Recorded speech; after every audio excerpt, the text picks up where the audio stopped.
Continuidade aos nossos assuntos aí sobre eletroquímica, agora nós vamos falar da eletrólise, né? Processo inverso das pilhas. Bora lá!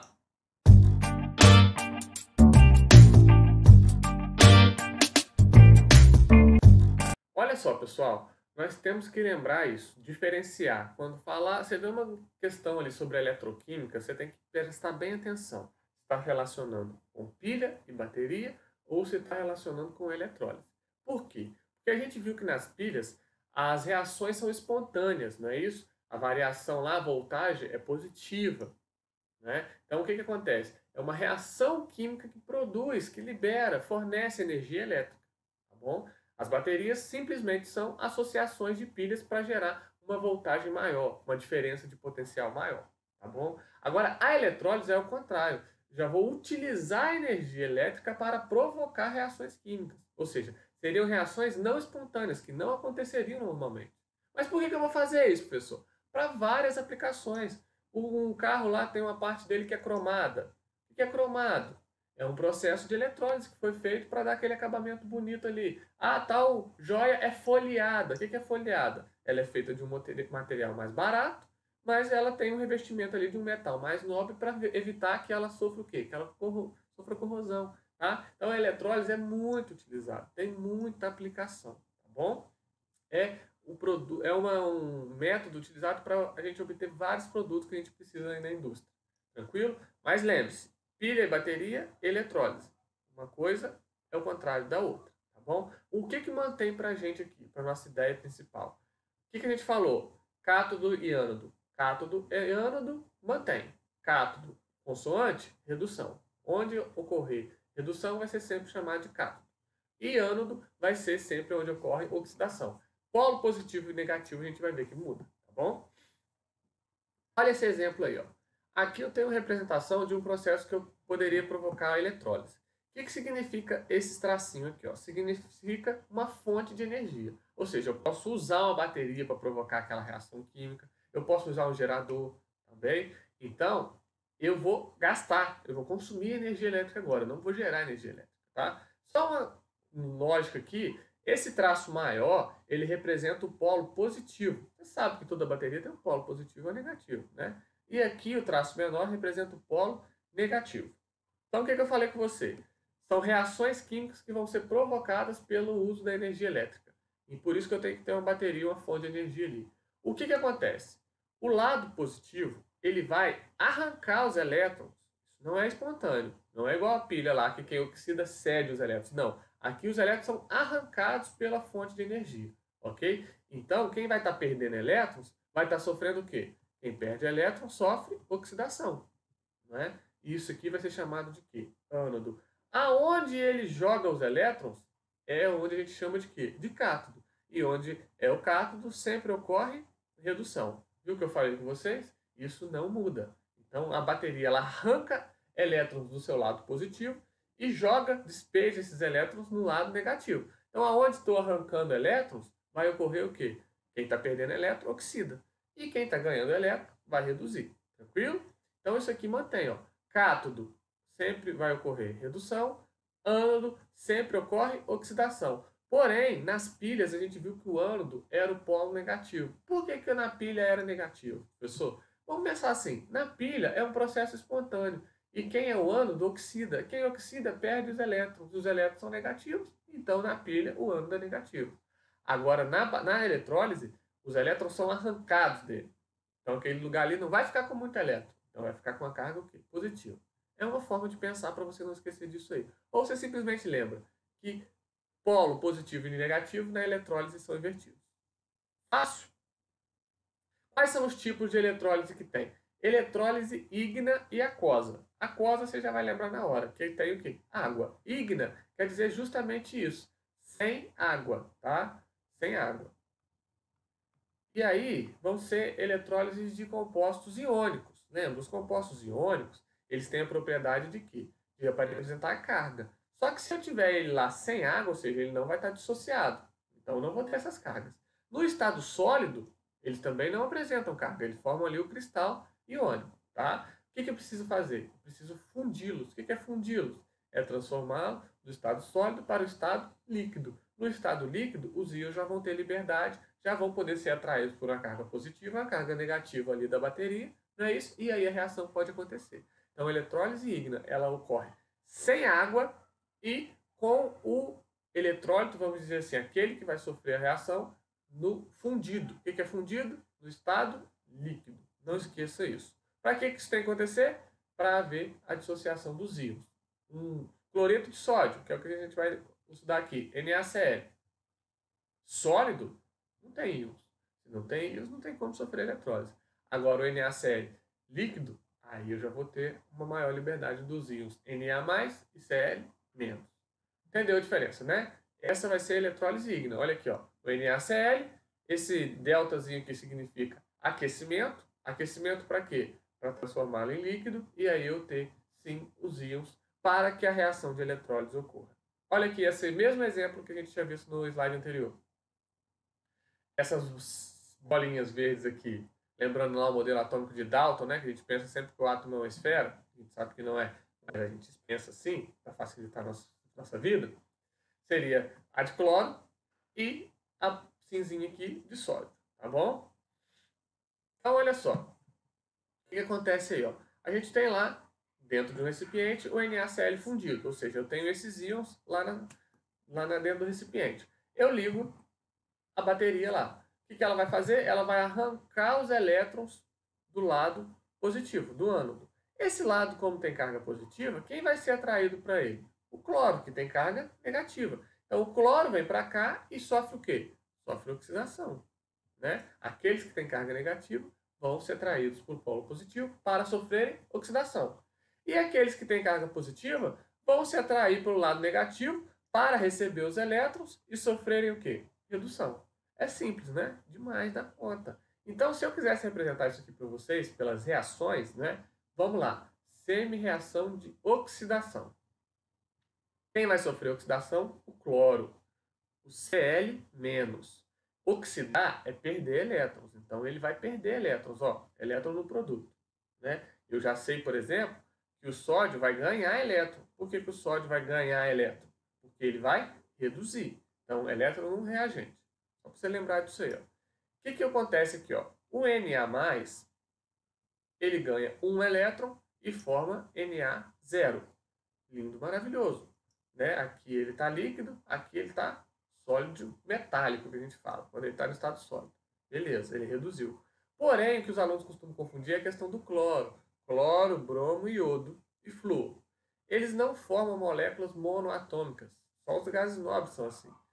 São moléculas diatômicas. O que é isso? Não existe simplesmente o Cl. Ó, ele saiu de -1 para 0. Ele oxidou, perdeu um elétron. Não existe essa substância. Tá? O que existe é o Cl2, que é um gás. Gás cloro. Assim como o F2, como Br2 e iodo 2. O iodo é até sólido, mas é 2 também, tá bom? Então, eu não preciso de um cloro só. Eu preciso de quantos? Me ajuda aí, canetinha.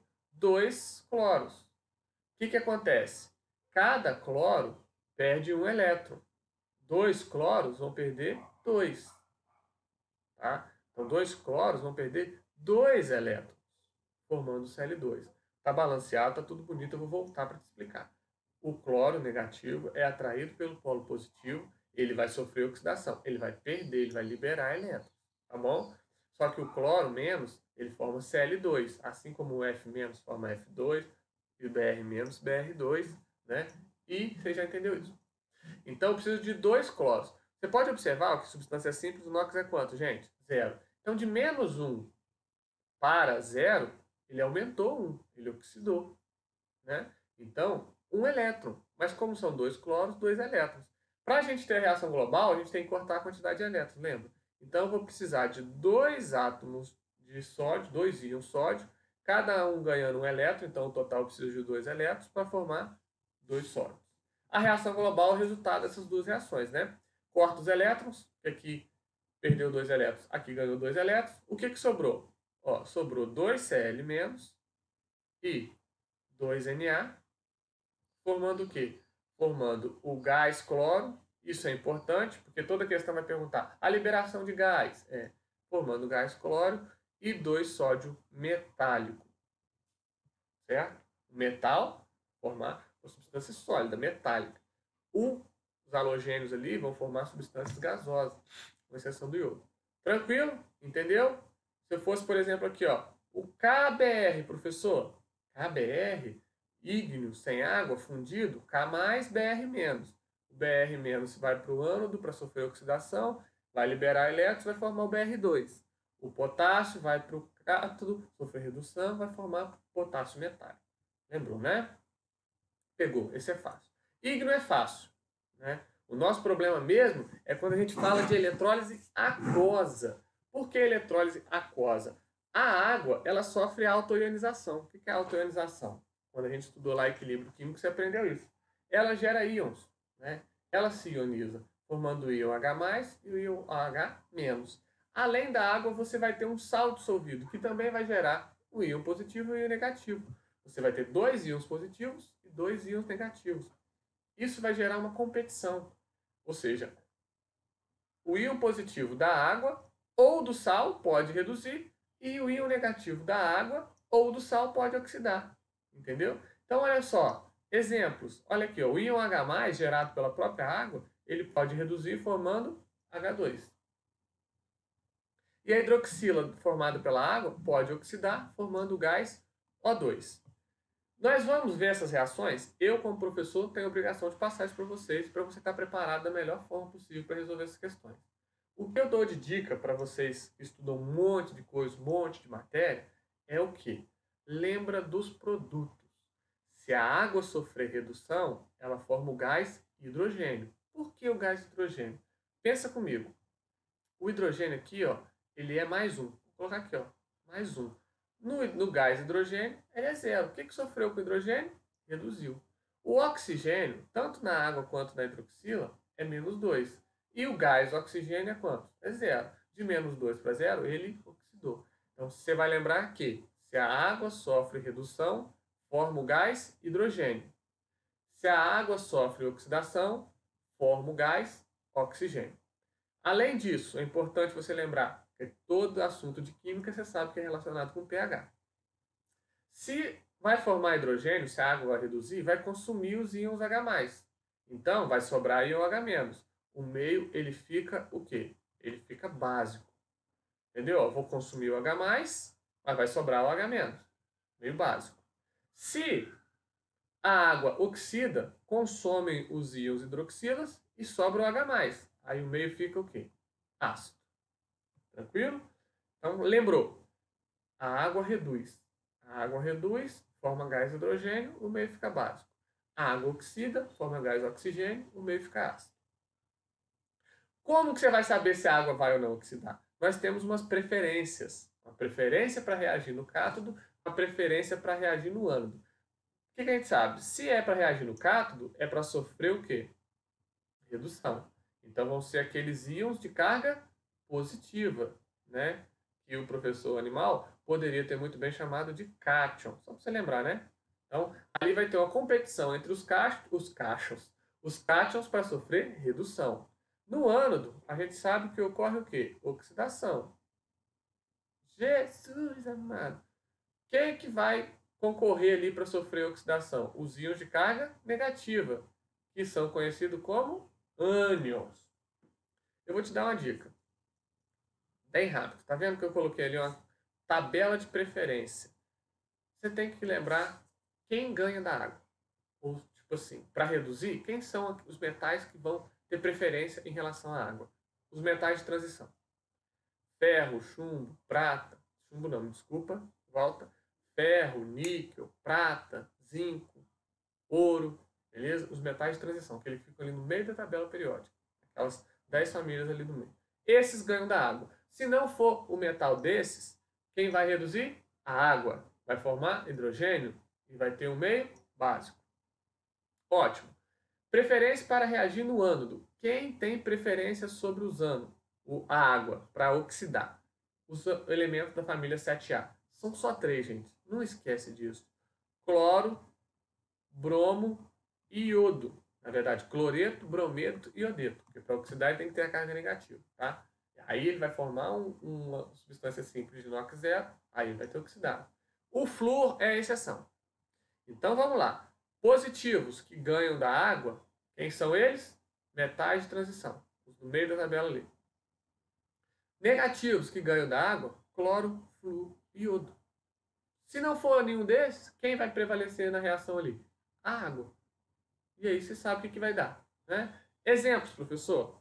Eu não entendi muito bem, não. Olha só, eu vou colocar 4 reações aqui completas para você ter uma noção. Eletrólise aquosa, porque a aquosa é importante para a gente fazer essa diferenciação ali e ver quem ganha a competição para oxidar e reduzir com a água. Tá? Porque se falasse ígnea, não tinha erro nenhum. Era o NaCl, o Na reduz, o Cl menos oxida e lindo, maravilhoso. Tá? Mas é aquosa. Então o que a gente sabe? A autoionização da água. A água está ali no meio reacional, ele vai sofrer a sua autoionização. Tá? Não vou colocar estado físico não para ganhar. Forma H+, e OH-. Eu tenho a dissociação iônica do NaCl. Pessoa, que nome bonito, é dissociação iônica. Eles vão dissociar formando íon. Nada mais do que isso. Na+, mais Cl, menos. Nós sabemos que esses aqui vão competir para sofrer redução e os negativos vão competir para sofrer oxidação. Vamos lá. Quem vai reduzir? Semi-reação de redução. Quem ganha? O Na+, que é um metal da família 1, metal alcalino, ou a água? A água sofre redução. Como que é a reação de redução da água? 2H+, ganha 2 elétrons e forma o quê? Forma H2, um gás. Não é isso? Pronto, simples. E quem ganha no ânodo, para ali sofrer oxidação, para ter aqui a semi-reação de oxidação? Cloro ou a água? Quem ganha da água? Cloro, bromo e iodo. O cloro. Então a gente sabe que tem que ser 2Cl- para formar o quê? O gás cloro, que é Cl2, e perder 2 elétrons. Pronto. Agora a gente consegue ver até tudo que sobra da reação, porque às vezes ele te pergunta não o produto principal que você vai obter no cátodo ou no ânodo. Ele te pergunta assim, um produto secundário. O que seria esse produto secundário? Um que sobrou, que restou na reação. Então vamos lá. Ó. O que a gente pode cortar de tudo aqui? Ó? Primeira coisa são os 2 elétrons, né? Aqui, ó, como a gente viu que tem o 2H+, eu tenho que colocar duas águas aqui, ó, para formar 2OH+, e 2OH-. Para eu cortar os H+. Ó. Cortei o OH+, cortei o OH+. Quantos cloros tem aqui? Tem 2, professor. Então eu posso colocar aqui, ó, 2 NaCl, 2 Na e 2 Cl-. Para cortar o cloro também. Tem mais alguma coisa? Não, não tem. O que sobrou da nossa reação ali? Ó? Reação global. O resultado de todas essas reações. Nossa, professor, de 4 reações? Loucura. Loucura, loucura, loucura. Como reagente? 2 moléculas de água mais 2 moléculas não. Aí, de cloreto de sódio. Só tem esses aí como reagente. Produto. Aqui não sobrou nada, sobrou 2 Na+, mais a 2OH-, me desculpa. 2OH-, eu vou continuar aqui embaixo, tá, gente? Para não ficar feio. Gás hidrogênio e gás cloro. Aqui, ó, é um exemplo clássico do produto secundário que eu falo com vocês. Se ele te perguntasse, qual produto foi formado no cátodo? Cátodo é aquele que sofreu o quê? Redução. Foi formado gás hidrogênio, ou hidrogênio molecular, um ligado no outro. Qual foi o produto formado no ânodo? Ânodo é aquele que sofreu o quê? Oxidação. Foi formado o quê? Foi formado cloro. Gás cloro. Tranquilo? Por que eu estou falando para você? Olha só, NaOH. 2 Na+, 2 OH-. O que é o produto secundário aqui? Ó? O hidróxido de sódio. Uma substância muito utilizada na indústria química. Então, ele é um produto dessa eletrólise. Então, eu posso realizar essa eletrólise não visando nem tanto formar hidrogênio nem cloro, mas sim um produto secundário dessa eletrólise, que seria uma solução ali de quê? De hidróxido de sódio. Ficaria residual na solução. E o hidróxido de sódio, como é uma base, essa eletrólise aqui, ó, formaria uma solução que é o quê? Básica. Então, se uma pergunta lá, se eu jogar fenolftaleína lá na solução, o que é fenolftaleína? Um indicador que fica rosa em soluções básicas. Nessa solução ocorreria. Viu como que é Complexo? Professor, é muita coisa, muita coisa. Vou fazer mais um aqui para você ver. Olha só. Eletrólise aquosa do HNO3. Alta-ionização da água. H2, me ajuda bonito. H2O, forma o quê? Que letra feia? H+, mais OH, menos. A dissociação iônica do HNO3, forma o quê? O HNO3, nitrato de prata. Ag+, mais NO3, menos. Quem ganha a competição para reduzir? A redução vai ocorrer com a prata, né? Porque o metal de transição ganha da água. Então, a prata, o Ag+, precisa de um elétron só para formar o Ag0. Esse eu vou colocar aqui para vocês, ó, redução. Só para a gente lembrar o que é formado no cátodo e formado no ânodo. Quem vence a competição aqui? O íon nitrato, que é um ânion oxigenado, às vezes é muito citado, que não ganha de oxigênio, que não ganha da água, desculpa. Quem vai reduzir, quem vai oxidar, me desculpa, é a água. Então, vamos lá, ó. A hidroxila. Quando a água oxida, você lembra que o quê? Forma O2. Então, professor, tem que ter 2 oxigênios. Tem sim. Duas hidroxilas. E o hidrogênio, professor? O hidrogênio é liberado como H+.